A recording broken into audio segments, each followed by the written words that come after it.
বিসমিল্লাহির রহমানির রহিম। অশেষ করুণাময় মহান আল্লাহর রাব্বিল আলামিনের নামে শুরু করছি। আসসালামু আলাইকুম ওয়ারাহমাতুল্লাহি ওয়াবারাকাতুহ। কেমন আছো আমার ইউটিউবের ভাই ও বোনেরা এবং দূর দূরান্তর দর্শকবৃন্দ ভাইয়েরা? আশা করছি আল্লাহর রহমতে আপনারা সকলেই ভালো আছেন এবং আপনাদের দোয়ায় আমিও ভালো আছি আলহামদুলিল্লাহ। এখানে যে নবীর কথা বলা হবে তিনি হলেন হজরত ইদ্রিস আলাইহিস সালাম, যাকে আল্লাহ তাআলা বিশেষভাবে উঁচু মর্যাদা স্থান উঠিয়ে নিয়েছেন। আজ আমরা শুনব ইসলামিক এক মহান নবীর হজরত ইদ্রিস আলাইহিস সালামের ঘটনা, যিনি পৃথিবীর নয় বরং আসমানের এক উচ্চ স্থান থেকে আল্লাহর রহমত দেখেছিলেন, যার সম্পর্কে আল্লাহ কুরআনে বলেন, আমি তাকে উঁচু মর্যাদা স্থানে উত্তোলন করেছি। দর্শক, ইদ্রিস আলাইহিস সালাম ছিলেন এমন এক নবী যিনি দিনরাত আল্লাহর ইবাদতে মশগুল এবং আল্লাহকে সন্তুষ্ট করার জন্য সদা সর্বদাই আল্লাহর জিকির, আল্লাহর ইবাদত, তেলাওয়াত সবকিছু করতে থাকতেন।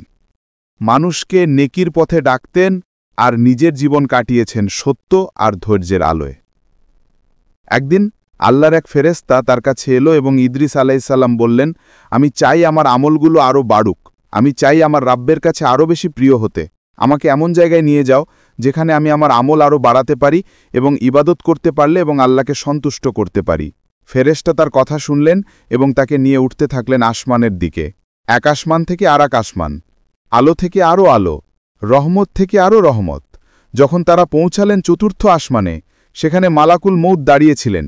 তিনি ইদ্রিস আলাইহিস সালামকে দেখে বললেন, আমি মালাকুল মৌত, কারণ আমার কাছে খবর এসেছে তোমার রূহ এখানেই কবজ করতে হবে। কিন্তু আমি তো জানতাম তুমি দুনিয়ায় আছো, তাহলে তুমি এখানে কিভাবে?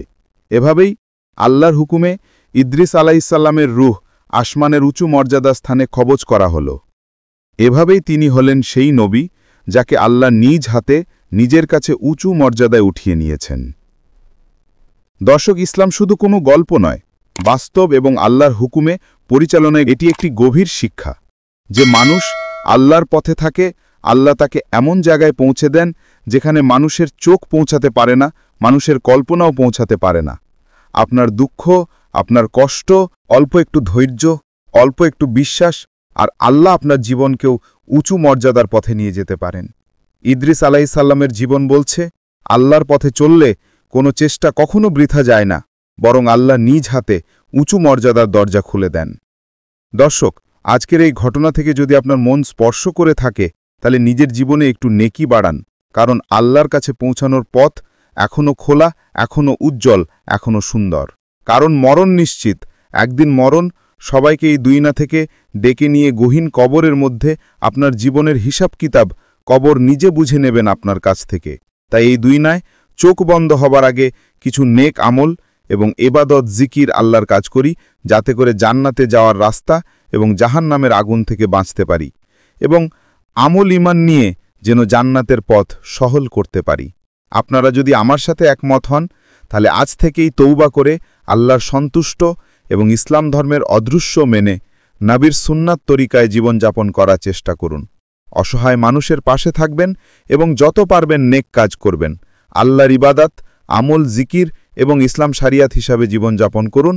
এবং যারা আজ থেকে তৌবা করবেন, তারা ভিডিওটি লাইক এবং শেয়ার করে সকলকে দেখার সুযোগ করে দিন। কারণ আল্লাহর পথে আসার জন্য এবং জান্নাতে যাওয়ার জন্য ইনশাআল্লাহ জান্নাতের রাস্তা সহজ হবে এবং সকলের একসঙ্গে জান্নাতে দেখা হবে। আমিন।